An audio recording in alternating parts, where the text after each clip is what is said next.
India हम बात करें तो 1998 इंडिया ने जो है न्यूक्लियर एक्सपेरिमेंट किया था। पाकिस्तान ने भी किया था और इंडिया ने भी किया था। इंडिया पर सैंक्शंस लगे थे। सैंक्शंस लगे थे। उसके बाद इंडिया की डेमोक्रेटिक पॉलिटी और यूएस जो है उसकी इंडिया की नीड को देखते हुए उसने 2008 में इंडिया एनपीटी का सिग्नेटरी नहीं है। नॉन प्रोलिफरेशन ट्रीटी का क्या है, सिग्नेटरी नहीं है। इस कंटेक्स्ट में 2008 में इंडिया का जो न्यूक्लियर एनर्जी प्रोग्राम है उसके कंटेक्स्ट में जो है यूएस ने आउट ऑफ द बॉक्स जाकर इंडिया को जो है छूट प्रदान करवाई थी, वेवर प्रदान करवाया था, वेवर प्रदान करवाया था। और इस कंटेक्स्ट में यूएस ने उसका जो एक्ट है 123 एक्ट, वहां का हाइड एक्ट, वहां पर क्या किया था, प्रोविजन चेंज किए थे, प्रोविजंस चेंज किए थे। इसके अलावा यूएस जो है उसका काटसा एक्ट था, countering American adversaries through trade and sanction act. जो अमेरिका के विरोधी हैं उन पर क्या लगाना है, सैंक्शन। इस कंटेक्स्ट में इंडिया ने रशिया से S-400 ली, यूएस का क्या है, काउंटर है, बट इंडिया पर क्या नहीं लगाया, सैंक्शन नहीं लगाया। तो अमेरिकन एक्सेप्शनलिज्म का मीनिंग है कि अमेरिका इंडिया को आउट ऑफ द बॉक्स देख जाकर क्या दे रहा है, हम छूट एक्सेप्शन प्रोवाइड कर रहा है, एक्सेप्शन प्रोवाइड कर रहा है। वही क्या है, अमेरिकन एक्सेप्शनलिज्म।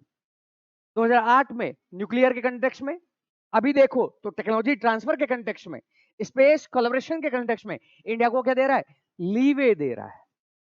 अब इस लीवे देने के अमेरिका के बहुत से क्या हो सकते हैं, रीजंस हो सकते हैं। पहला रीजन हो सकता है इंडिया का democratic polity. India second largest populace country, इस कंटेक्स्ट में वह मिलिट्री के लिए मार्केट है, इक्विपमेंट के लिए, और अमेरिका के लिए इन जनरल भी क्या है, वो मार्केट है। इन जनरल भी क्या है, मार्केट है। Demography, democracy, demography, democracy and demand, 3D है इंडिया के पास। मांग है इंडिया के पास, बाजार है। भारत के पास क्या है, जनतंत्र है, डेमोक्रेसी है।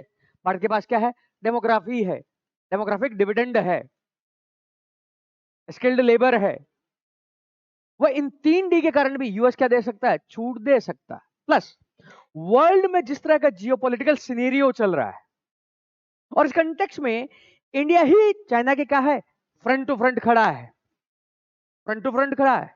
और जिस तरह वर्ल्ड में ये सिनेरियो चल रहा है और वर्ल्ड जो है मल्टीपोलर वर्ल्ड की तरफ बढ़ रहा है, वो ट्रेंड बहुत स्ट्रांग हो रहा है।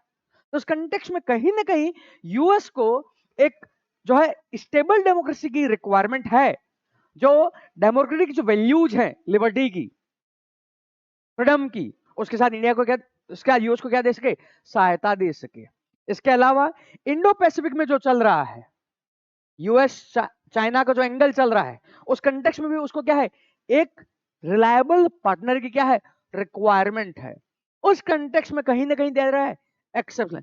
यही कारण नहीं है, अमेरिका की नीड नहीं है, अमेरिका में प्रेशर भी है इंडियन डायस्पोरा का, इंडियन डायस्पोरा का, जो कहीं ना कहीं भारत के प्रति क्या लगता है, लॉयल्टी रखता है। उसके कारण भी वो क्या दे रहा है, इंडिया कहीं ना कहीं इंडिया को छूट दे रहा है। अब ये जो मैंने पूरा बोला, वो मैंने पूरा बोला अमेरिकन एक्सेप्शनलिज्म क्यों है, ये क्या है, क्या है, इंडिया को leeway out of the box.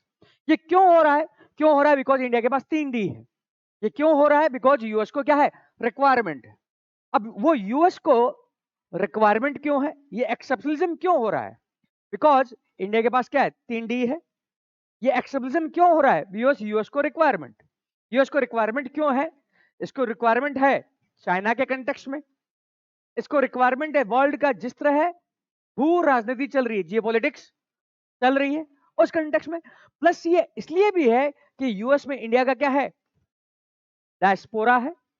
अब ये झलक रहा है किसमें, 2008 की आपकी न्यूक्लियर ट्रीटी, आपका झलक रहा है कहां, यूएस रशिया से आपने S-400 लिया उस कंटेक्स्ट में। ये झलक रहा है कहां, इंडिया का रिलेशन ईरान के साथ भी स्ट्रांग है, रशिया के साथ भी स्ट्रांग है, फिर भी अमेरिका इंडिया के साथ क्या बना रहा है, रिलेशन। यह है एक्सेप्शनिज्म, इस पर क्वेश्चन नहीं होगा, ये हमारी समझ के लिए, this is for our understanding. But जब क्वेश्चन मल्टीपोलर वर्ल्ड पे आएगा, जब क्वेश्चन इंडिया यूएस रिलेशन पर आएगा, जब क्वेश्चन जो आएगा कि इंडिया को रिलेशन कैसे बनाने चाहिए, उस कंटेक्स्ट में केवल एक वर्ड यूज होगा, अमेरिकन एक्सेप्शनलिज्म। और जब तक इसकी समझ नहीं होगी तो मेंस में यूज ही नहीं कर पाओगे। यूपीएससी नहीं पूछेगा what do you understand by American exceptionalism, what are the reason for this American exceptionalism. आप अमेरिका के अपवाद से क्या समझते हैं, अपवादवाद से, इसके भारत से क्या लाभ है, ये क्यों हो रहा है, वो नहीं पूछेगा, वो कभी नहीं पूछेगा।